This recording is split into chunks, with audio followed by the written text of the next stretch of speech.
so great to me. As you know, I'm Sean Hubbard, and I'm here because I'm running for U.S. Senate. We all know that lawyers, lobbyists, and millionaires are not underrepresented or marginalized in Washington. As a matter of fact, they spend a great deal of time and money to ensure that the rest of us are underrepresented and marginalized.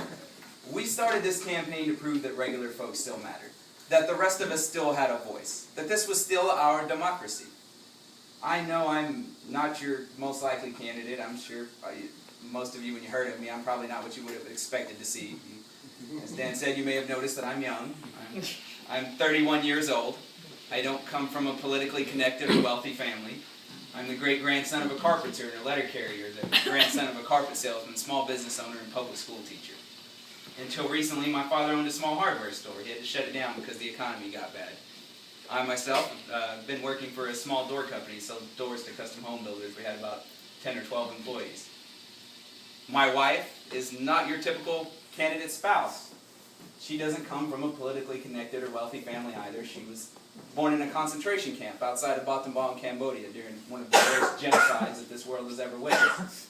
Her father had to risk his life to smuggle food to his family and get them to refugee camps in Thailand and the Philippines, eventually getting to America, where he found work as a carpet weaver. So we haven't been groomed for this. We haven't spent years preparing for this.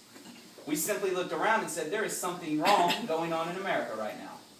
Over the last several decades, we have seen Wall Street and the top 1% prosper, while Main Street and the rest of us have struggled. We have seen the worst economic crisis in many of our lifetimes, and Wall Street has continued to prosper while the rest of us have had to suffer the consequences. We have seen Ronald Reagan convince our nation that government is bad, that government is the problem, and that anyone who thinks government can do something for you is un-American. Well, what I say to that is, what purpose does our government serve if not for the betterment of our society?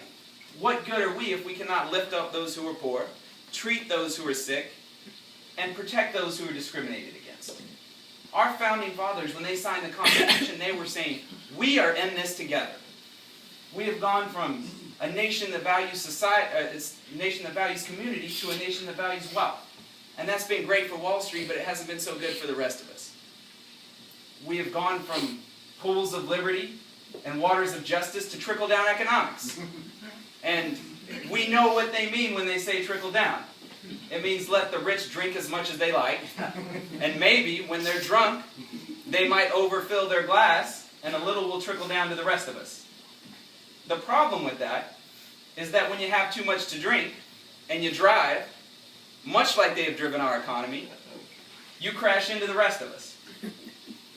What we have to do is get back to that spirit of community.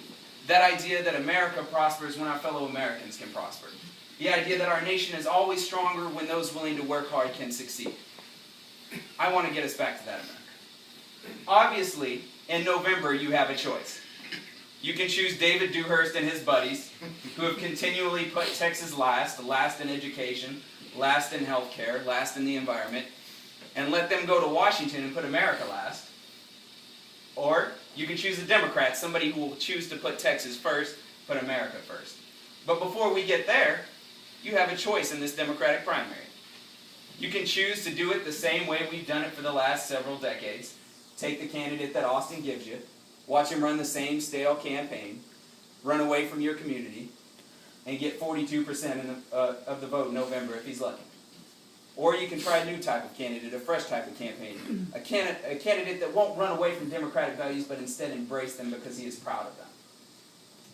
But to do that, you're going to have to show a little courage. The courage to stand up to Wall Street and say, no, you won't do us this way. The courage to stand up to the Koch brothers and say, no, our democracy is not for sale. And the courage to stand up to your own party and say, these are our rights, and you will fight for them. That's what I ask. Try something new and show a little courage. And if you're willing to do that, come November, Barack Obama will win, we will win, and to quote Harry Truman, we will make Republicans like it. I ask for your time, I ask for your contributions, I ask for your support. Thank you very much.